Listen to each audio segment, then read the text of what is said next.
પથ્થર પાસે જીવનનો એક એકમ હોય છે. પથ્થરોની લિંગ હોય છે, નર અને માદા પથ્થરો. દરેક સંસ્કૃતિના પ્રાચીન લોકો આ જાણતા હતા. પાણીમાં જીવનના 2 એકમો છે, અને જ્યારે અગ્નિ હોય છે ત્યારે જીવનના 3 એકમો હોય છે, અને વાયુમાં જીવનના 4 એકમો. આકાશમાં જીવનના 5 એકમો હોય છે. વૃક્ષોમાં જીવનના 6 એકમ હોય છે. પ્રાણીઓમાં 7 એકમ હોય છે.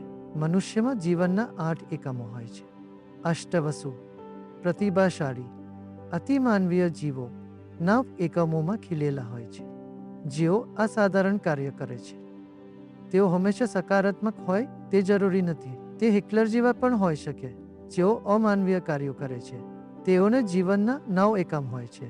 જ્યારે આપણે મરીએ છીએ ત્યારે આપણે વધુ શક્તિશાળી બનીએ છીએ. આપણે જીવનના 9 અને 10 એકમની વચ્ચે જઈએ છીએ. એટલા માટે પૂર્વજોની પૂજા કરવામાં આવે છે.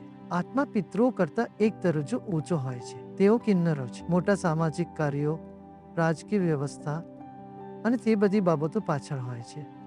ગંધર્વ આત્માઓ દરેક સફળ કલાકાર પાછળ હોય છે, અને ગંધર્વો તમને મહાન કીર્તિ અપાવે છે.